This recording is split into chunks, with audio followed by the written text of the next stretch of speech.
안녕하세요. 저는 경북 영천교육지원청 장학사 이성남입니다. 저는 경북 지역 어느 한 시설에서 21년간 성장을 하였고 2002년에 체육교사 임용고시에 합격하였습니다. 그 후 20년 동안 체육교사를 하다가 이렇게 장학사를 하고 있습니다. 시설보호 학생들이 학교에서 경험하는 어려움들은 과거보다 많이 감소하였습니다. 그러나 여전히 그들은 신학기가 되면 두려움을 겪고 있으며 많은 걱정을 하고 있습니다. 그 이유는 무엇일까요? 부디 시설보호 학생들이 여러분의 관심과 도움으로 행복감을 느낄 수 있는 그런 학교를 다니기 위해서 여러분들께 세 가지의 당부의 말씀을 드립니다. 첫째, 아이들의 편에 서 주십시오. 부모의 마음으로 대해 주시기 바랍니다. 부모란 제가 설명하지 않아도 그 부모는 어떠한 상황에서도 아이들을 이해해 주는 것이 부모입니다. 설령 나쁜 일을 했더라도, 그래서 혼을 내더라도 그 학생을 사랑하는 마음으로 대해 주십시오. 부모와 헤어지는 아픔은 어떤 아픔보다 큰 아픔입니다. 그 아이들이 부모가 헤어지는 이유는 다 다릅니다. 그런 상황이 다른 아이들을 이해하기 위해서 우리는 그들을 배워야 합니다. 왜 그들이 부모와 헤어졌는지를 배워야 하고 그들을 어떻게 이해해야 되는지를 배워야 합니다. 선생님들이 먼저 이해하셔야 하지만 오해하지 않고 더 나아가서 학생들도 오해하지 않습니다. 부디 아이들의 편에 서 주시기 바랍니다.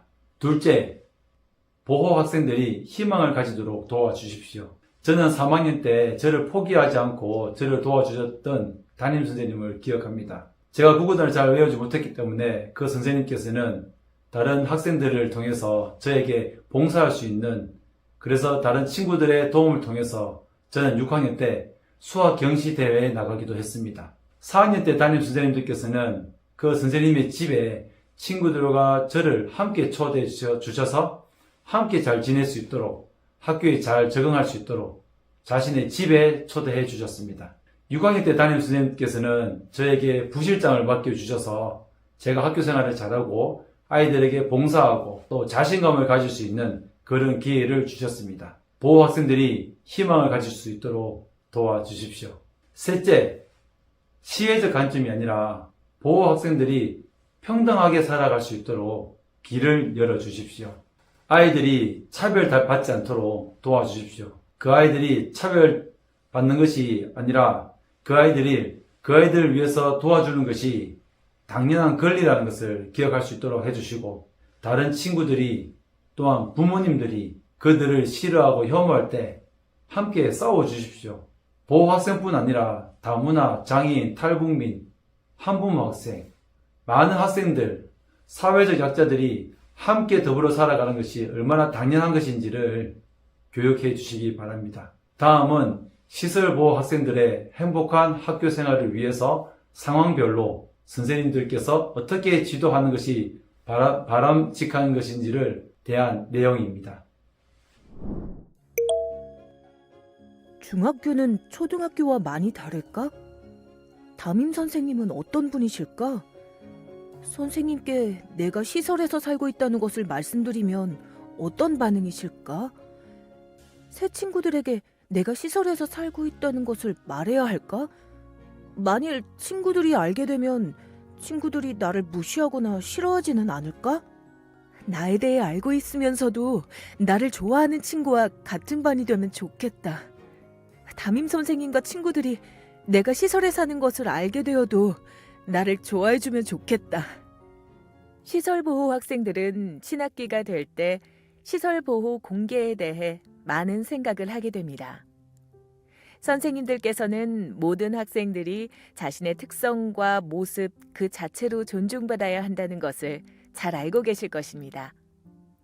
신학기가 되면 담임을 맡은 선생님들은 다양한 배경과 특성을 가진 학생들이 서로를 있는 그대로 인정하고 존중하는 반을 만들어 가시려고 노력하시죠.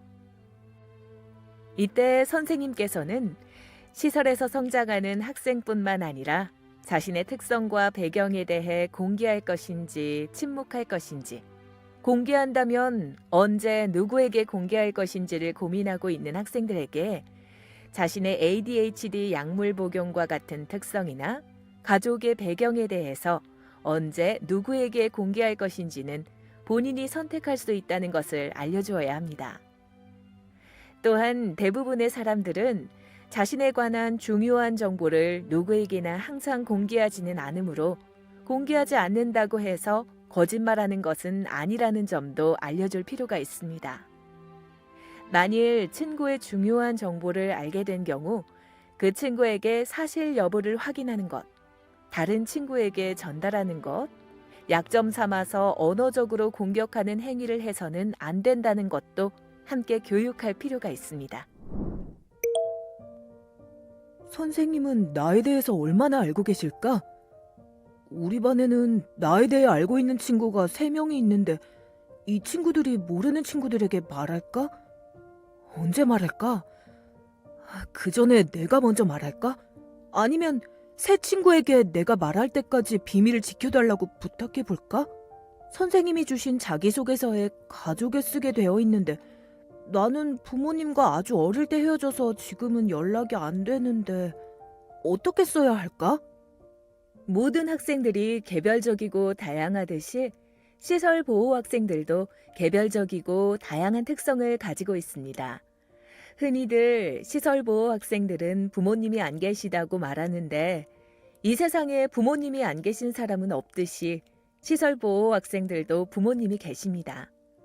다만 시설 보호 배경은 부모님이 계시지만 이혼, 빈곤, 사망 등의 이유로 자녀의 양육을 포기한 경우, 학대나 방임으로 부모로부터 분리된 경우, 미혼모와 유기 등 다양합니다. 이렇듯 시설 입소 배경도 다양하지만 부모님과 연락 여부도 다양한데요. 최근에는 시설 보호 학생의 부모님이 모두 생존해 계시는 사례가 다수이며 부모님과 연락이 되어서 명절이나 방학에 부모님 가정을 방문하는 학생들이 있습니다. 반면에 부모님과 아동이 분리될 때 부모님 신원 확인을 못한 경우, 부모님이 생존해 계시지만 현재는 연락이 안 되는 경우, 부모님과는 연락이 안 되지만 조부모 등 친인척과는 연락이 되는 경우, 부모님이 모두 돌아가신 경우 등도 있습니다. 이와 같이 시설보호 학생들의 입소 배경과 부모님과의 연락 여부가 다양한 만큼 시설보호 학생들이 부모님에 대해 느끼는 감정도 다양합니다. 일반적으로 시설보호 학생들은 부모님을 사랑하고 보고 싶어하는 그리움의 감정을 느끼는 동시에 부모님에 대한 원망과 분노의 감정, 시설에서 안전하게 보호받고 있다는 안정감과 시설 생활에 대한 불만 등 다양한 감정을 가지고 있습니다. 시설보호 특성을 고려할 때 시설보호 학생들이 느끼는 부모님에 대한 다양한 감정은 지극히 당연한 것이므로 선생님들께서는 학생들이 부정적인 감정에 오래 사로잡혀 있는 것을 염려하여 아이들의 원망과 분노와 같은 부정적인 감정을 긍정적으로 빨리 전환시키려고 하기보다는 공감해 주셔서 청소년들이 부정적인 감정들을 표현하고 해소하도록 돕는 것이 도움이 됩니다.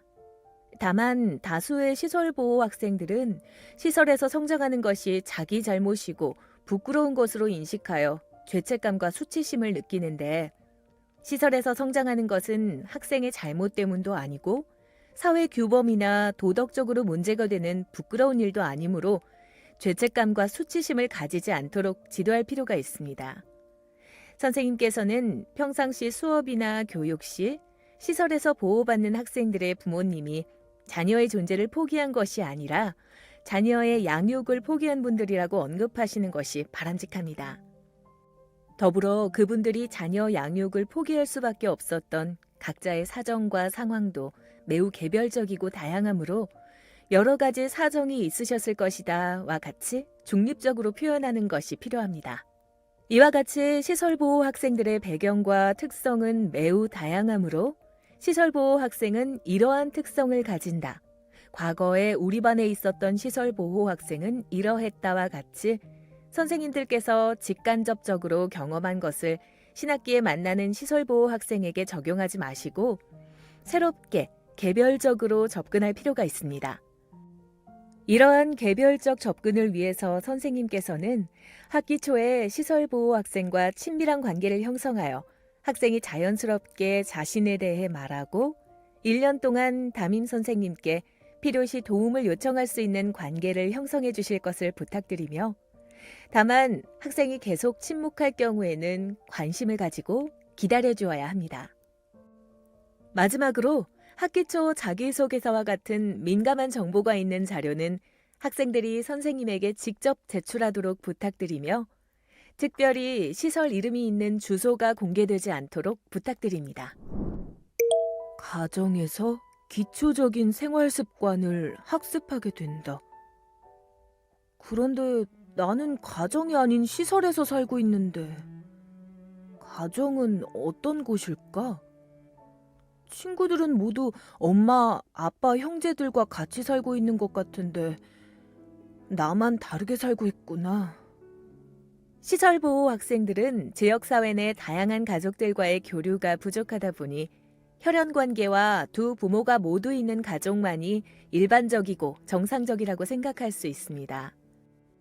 우리나라는 아동복지법에 따라 여러 가지 사정으로 친부모와 분리된 아동을 위탁가정, 입양가정 또는 시설에서 보호하고 있고 시설에서 성장하는 아동은 전국 236개 아동양육시설 1,351명, 591개 그룹홈 3,126명입니다.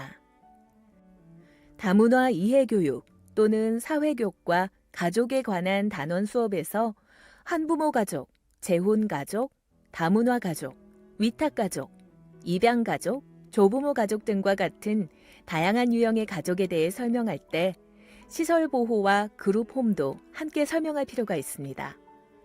특히 재혼 가족, 위탁 가족, 입양 가족의 경우 혈연 관계가 없어도 가족 관계를 형성하고 한부모 가족이나 조부모 가족의 경우 부와 모 두 명의 부모가 있지 않아도 가족 관계를 형성하므로 혈연 관계와 두 명의 부모가 모두 있는 가족만이 정상적인 가족이라는 인식을 가지지 않도록 교육할 필요가 있습니다.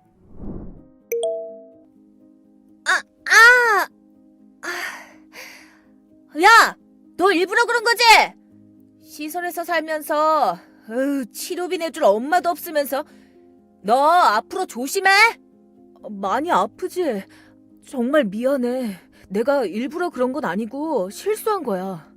그런데 내가 시설에서 사는 것과 우리 엄마가 없다고 말한 것은 나에 대해 함부로 말한 것이니까 사과해줬으면 좋겠어. 미안해. 내가 너무 아파서. 화가 나서 말 실수했어. 사과할게. 선생님들께서는 비시설보호 학생들이 시설보호와 시설보호 학생에 대한 편견을 갖지 않도록 지도해 주시기를 부탁드립니다. 비시설보호 학생들의 시설보호 학생에 대한 편견은 갈등 상황에 시설보호를 약점으로 삼고 언어적으로 공격하는 형태로 자주 표출됩니다. 따라서 학교폭력 예방교육 시에 시설보호를 폭로하고 공격하는 것은 시설보호 학생에게 매우 큰 상처가 되며 절대 해서는 안 되는 행동이라는 것을 교육해 주시기를 부탁드립니다. 오늘은 많이 안 늦었네. 어서 자리에 앉으렴. 선생님은 친구들은 5분만 늦게 와도 많이 혼내는데 나는 1시간이나 늦게 와도 혼내지 않네. 나는 계속 지각해도 될까? 학교에서는 시설보호 학생에 대한 배려가 필요한 체험학습, 학부모 상담 등의 특별한 상황이 있을 수 있지만 시설보호 학생에 대한 배려가 혹시 안쓰러운 마음에 비시설보호 학생보다 기대치가 낮아서인지는 아닌지 생각해 보시기를 부탁드립니다. 예를 들어 자주 지각하는 시설보호 학생에 대해서 사춘기라 마음이 힘들 텐데 그래도 결석 안 하니 얼마나 다행이야 라고 생각하여 엄격하게 지도하지 않는 것이 혹시 시설보호 학생에 대한 기대치가 낮아서는 아닌지요? 선생님들께서는 시설보호 학생들에게 배려가 필요한 특별한 상황이 아니라면 시설보호 학생도 비시설보호 학생과 동일하게 지도하여 주시기를 부탁드립니다. 내 꿈은 세계여행을 하는 여행 유튜버가 되는 거야. 내 꿈은 사람들을 멋지게 만들 옷을 디자인하는 거야. 내 꿈은 나만의 레시피로 맛있는 음식을 만드는 요리사야. 내 꿈은 재밌는 게임을 만드는 컴퓨터 프로그래머야. 사실 나는 잘하는 것도 없고 하고 싶은 일은 없는데. 그리고 형들이 고등학교 졸업하고 시설을 나가면 혼자니까 빨리 돈을 벌어서 자립해야 한다고 했는데. 그럼 나는 내가 하고 싶은 일보다는 빨리 취직할 수 있는 일을 찾아야겠네. 시설 보호 학생들은 자신의 진로나 직업을 탐색할 때 하고 싶은 일이나 좋아하는 일을 탐색하며 꿈을 찾기보다는 성인 초기부터 자신의 삶을 스스로 책임져야 하므로 경제적 자립을 먼저 생각할 수 있습니다. 따라서 선생님들께서는 시설보호 학생에게 퇴소 이후 국민기초생활보장제도, 자립수당, 주거지원, 다양한 장학금, 취업준비지원 등의 제도가 있다는 점을 알려줄 필요가 있습니다. 선생님들께서는 시설보호 학생에게 꿈, 진로나 직업을 생각할 때 현재 자신의 학교 성적이나 경제적인 부분보다는 정말 하고 싶은 일이 무엇인지, 좋아하는 일은 무엇인지를 충분히 탐색해보고 꼭 이루고 싶은 꿈이 있고 그 꿈을 위해 지속적으로 노력한다면 학생의 실력은 쌓여갈 것이고 결국은 꿈을 이루게 될 것이라고 격려해 주시기 바랍니다. 본 영상이 선생님께서 시설 보호 학생들을 지도하는 데 도움이 되기를 기대하며 지금까지 시청해 주셔서 감사드립니다.